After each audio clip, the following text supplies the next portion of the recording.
Hey guys, and welcome back to the Crumbs and Doilies kitchen, where we are so busy restocking all our cookie and cupcake kits for you guys. And today I've managed to squeeze in a really simple recipe for you. We are going to make a no-bake lockdown fridge cake, and this is as simple as it gets. This is honestly like baking from the very beginning. This is perfect to do with your kids or if you're new to baking altogether. And the best thing about it is that you only need 3 simple ingredients. We're going to need some chocolate, along with some butter or some fat, like oil will do perfectly, and some golden syrup, and if you can't find that, some honey or some corn syrup will do, just something sweet and sticky. And the rest of it is completely up to you. It's all about what you can find in your cupboard. So I have run around the kitchen to see what I can find, and I've got some marshmallows, I've got all sorts of different biscuits, some chocolate bars, you can put pretzels, crisps, if you want to go for nuts and fruit you can do that as well. So whatever you can get your hands on is going to be perfect for this recipe. So the first thing we're going to do is get our tin ready. So I've got a 9 by 9 inch square tin here. You can put this in anything. If you don't have one of these, if you've only got a round one or a loaf tin, even like a ceramic dish, whatever you can find, it's going to work. And I'm going to put 2 recipes in the description box below. I'm going to do this quantity and I'm going to do a half quantity as well if you want to make it a bit smaller. So we need to line this with some greaseproof paper, and I'm going to stick that down with a bit of butter. So I've just softened some butter here, and I'm going to use an offcut of some greaseproof, and I'm going to rub it all the way around the inside. And all this is doing is acting like a little bit of glue to stick our greaseproof paper on with. So I've cut 1 piece of greaseproof and I'm going to put it in the bottom of the tin. It's going to push it down and it's going to fold up 2 sides. And then I've cut 2 extra pieces which I'm going to stick on the remaining sides. Okay, so tin ready, that's going to go to one side, so we need it later, and we're going to get on with making the base of our fridge cake. So we're going to put our chocolate chips into a nice heat-proof bowl. I'm microwaving this, but you can do this over bain-marie if you wish. So I've got about 300 grams of chocolate. I'm going for dark chocolate, like a 50%. Go with whatever chocolate you've got or whatever you prefer. So that's going into my bowl. And next up, I've got 200 grams of butter. And the reason why I'm using butter or oil, if that's all you've got, is to add a bit of kind of softness to this, because if we just use melted chocolate, it's going to be really hard and you're going to bite into it and you might end up breaking your teeth. So this is adding some softness to it. So 200 grams going into the bowl, and finally some golden syrup. And like I said earlier, if you can't find golden syrup, some honey or some corn syrup will be perfect for this. We just want to add a little bit of sweetness. So now what we need to do is melt this together. So I'm going to do it in the microwave. I'm just going to put it in for 30 seconds at a time until it's nice and smooth. If you're using a bain-marie, same rules apply. Just keep stirring it until it's one nice liquid.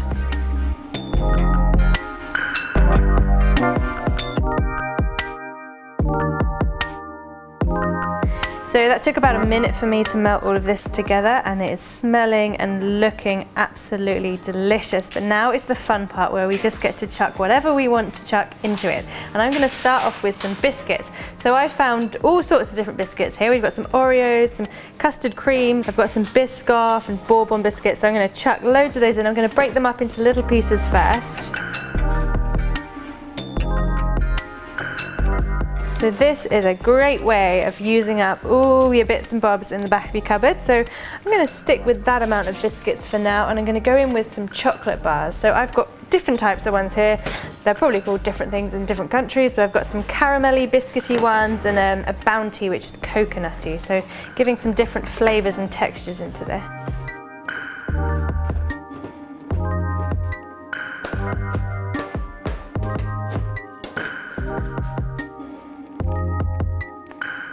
So I've got these little Rolos, which are kind of caramel filled chocolates, and I'm cutting those in half as well. And these are great because when this is set at the end and we chop it up, you're going to get these oozy little pools of caramel in there, which is going to be delicious. So chocolate bars in, and next I've got some marshmallows. So I've got mini white marshmallows here. If you can only get your hands on big ones, that's fine. You can just kind of cut them into little pieces, and this is going to add a nice kind of soft chewiness to our fridge cake. And lastly, I'm going to add some of these, which are Rice Krispie marshmallow squares, just because I found them here and I absolutely adore them.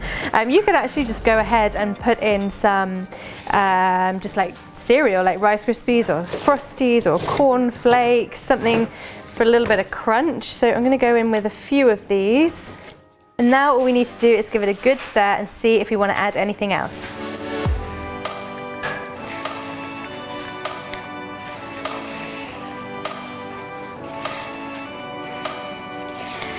So I think that looks pretty good. As you can see, everything's covered in chocolate, but there's still enough liquid that's going to kind of fill the holes once we get it into our tin.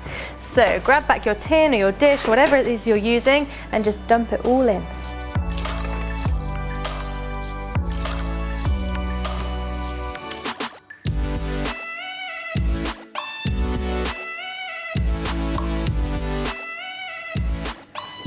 So you just want to spend a little bit of time pushing it all down because we want it to be one nice kind of layer, nice even layer of chocolate deliciousness rather than too kind of knobbly bobbly. And that's looking nice and even. So I'm just going to finish this off with a few more marshmallows.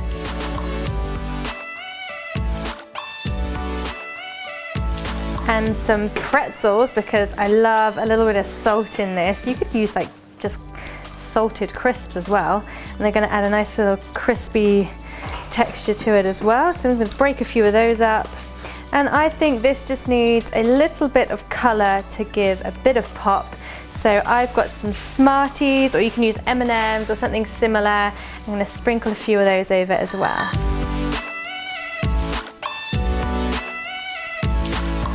And that is it. It is finished. That was really nice and quick and easy, but now we need to set it, and the clue is in the name. It's a fridge cake, so we're going to put it in the fridge. I think that this is probably going to take about an hour, but I'm going to keep checking it until it's nice and kind of firm so that we can cut it up and eat it.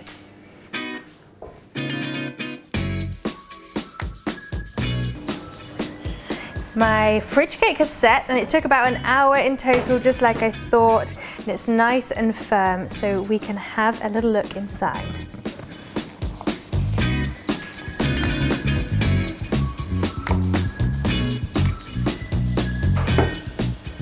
Look at that, you can see all the marshmallows, the biscuits, the different chocolate bars that we've used in there.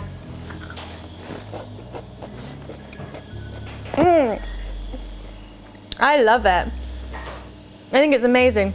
It's all just chocolatey and biscuity and chewy and crunchy. There's nothing that you won't love in this. So let me know how you get on and what you decided to put in your one, because I would love to see what you guys have kind of come up with, because this is really fun, and it's super fun and simple to bake at home on your own or with your kids. It's brilliant. And if there's anything else you want us to try out, we are here ready to do recipes for you guys, so let us know how you get on. Put your photos on Instagram, use hashtag CupcakeJemma and tag us all in it, and you can see what we're all up to as well in isolation. And head over to CupcakeJemma.com if you want to get yourself one of our kits. We've got all our cookies and our cupcake kits on there, different merchandise. Have a little look around, and we'll be back soon with some more recipes. See you later.